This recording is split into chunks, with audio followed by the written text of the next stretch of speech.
my favorite feature about this thing has to be the hinge. And if you're looking at the attention to detail that they've actually put into it and the amount of engineering that's gone into it, I have no doubt that it's a silky smooth joint that just stops at any angle and doesn't feel cheap, doesn't feel hollow, doesn't feel rattly, and it'll just it'll just have that very fluid but firm kind of strength. That's my favorite singular feature. Uh, Everything else is, we kind of know what it is. It's like two kind of, smartphone tablets linked to each other. And yeah, I think they are experimenting a little bit. Like they don't even have language to talk about what this is. They just have to say it's a Surface Duo. So they're experimenting for sure. And I think that's always a good thing. But as much as I like the hinge, it doesn't feel right in the context of everything. It just potentially if it was anodized black, it might look a little bit. It draws too much visual attention for me. The hinges. um, and it kind of goes away. It kind of looks a little bit dated already because of the fact it doesn't have the edge-to-edge display, and that's something that's quite interesting with kind of phone designs. Like you would, things change incrementally, but if we saw a phone with app icons from 2015, it's going to look old because of how they've treated the logos, and it's like subtle changes that you don't really appreciate so much, or not even appreciate, that you don't even know that you'd like that. That's just how your tastes have been trained.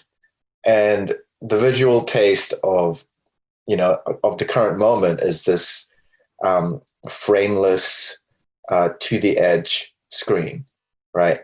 And because it doesn't have that, it already looks a little bit old, in terms of styling.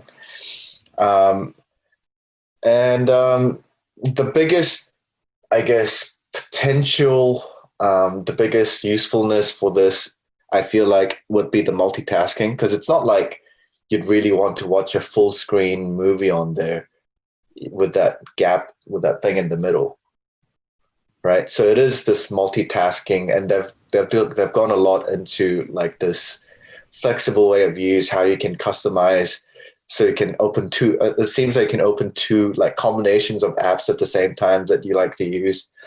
But at a time of my life where very much I want to be, I want to lean towards being in the present, being focused on one thing, and being calm, and being, I guess, very conscious and mindful about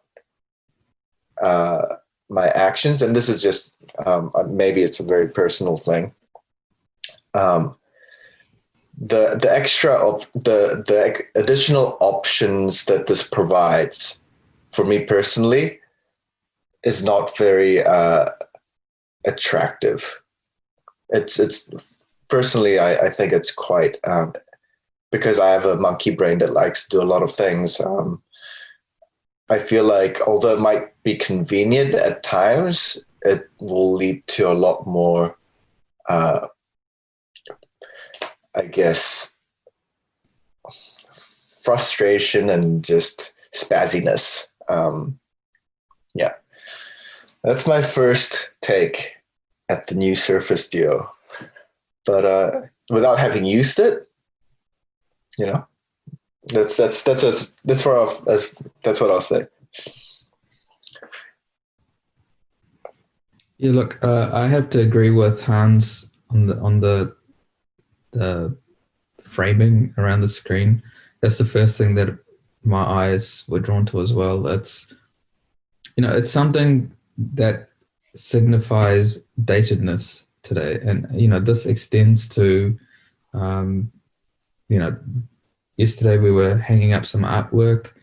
And earlier in the week, I was discussing with the artist whether there should be a white frame around the artwork, a white edge around the artwork.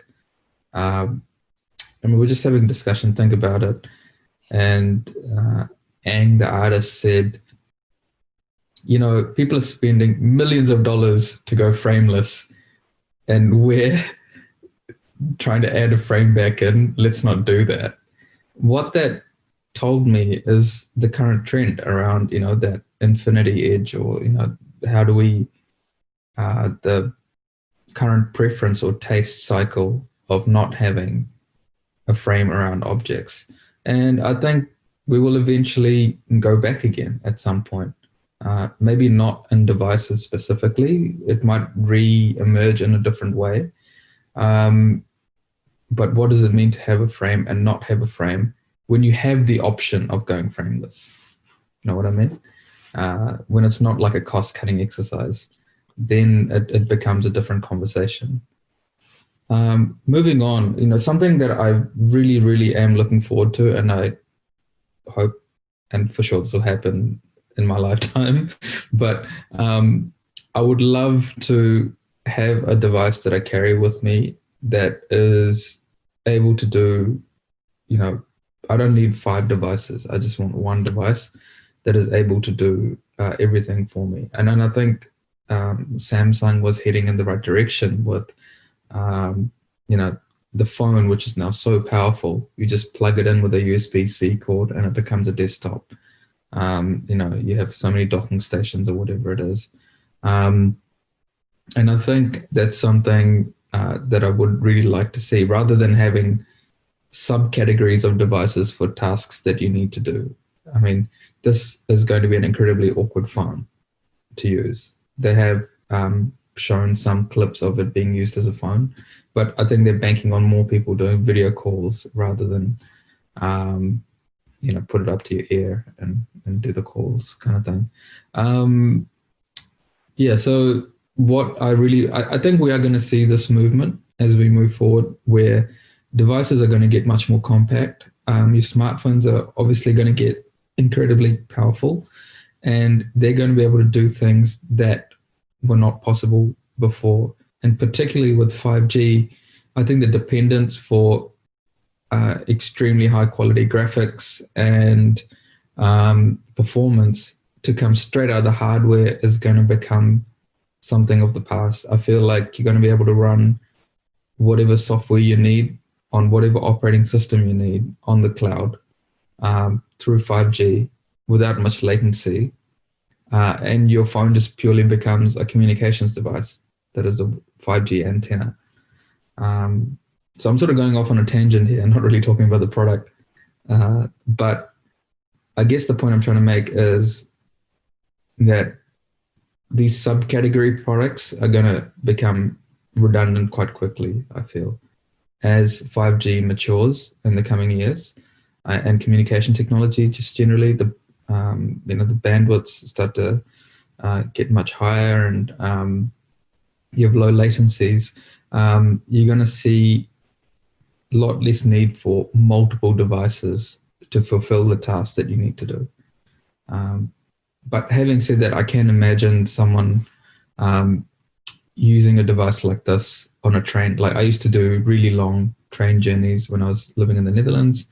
And I can imagine having a device like this, reviewing some architectural drawings or providing quick emails and feedback to my colleagues back in the office without having to pull out a full-blown laptop and try and set it up in the train. This is something that's quite smart, quite neat, quite slim. It can probably be in my jacket pocket. Just pull it out, type a couple of emails, make some phone calls, do some markups, and then I'm at the station. I walk into the office and then I carry on with my work. That would be great. And I can plug this into a computer and off I go again. I don't need to have bulky devices that I carry around with me. I think that's the future we're headed towards. But I mean, that's already here, but like I think it's just only going to get better. Yeah. I was just thinking, the one thing that a regular old notebook would be better for would be like providing safety from like guns. I feel like this would be very easily punctured compared to books. I don't know. That just popped into my head. But on a more serious note, here's an important note about edge-to-edge displays. Okay, and this gets me riled up. Okay, edge-to-edge displays. The main draw, the biggest thing that it brought, like why I think it was important, was on a mobile device, right?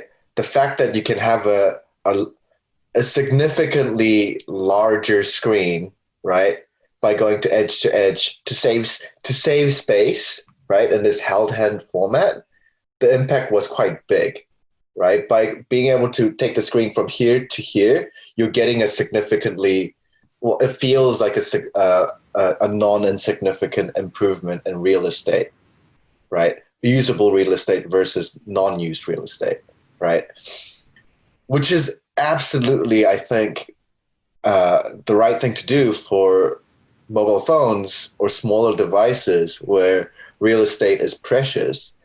But I hate how that trend just bled onto larger format stuff like monitors and TVs, right? I think edge-to-edge TVs are bullshit.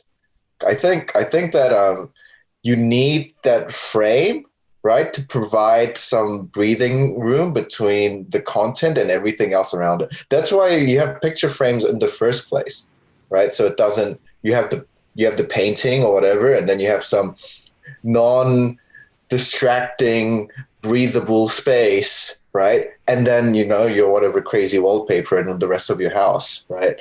And I hate how the TVs have edge-to-edge displays now, because for me it just feels choked. The content doesn't feel as the content experience when the real estate is not so precious, right? In that setting, I don't think that is a good use of that. Like, just because we have it, we can do it now. Let's just apply it to everything because people seem to like it, and now it's the new sign of luxury. No, like keep the frame. Like, it makes the content look better. So when we go over to Hans's place, we're going to see massive frames on all his TVs. You know what, Hans? I'll get you a massive frame for your phone as well, so you get like context. Like some white space. I just said that it's not the phone. It's not, it's an appropriate use of the technology. They just don't need it on, TVs. And I don't need a massive frame. Like a little bit of a band. That's all I'm asking for. Just don't give me this edge-to-edge TV bullshit.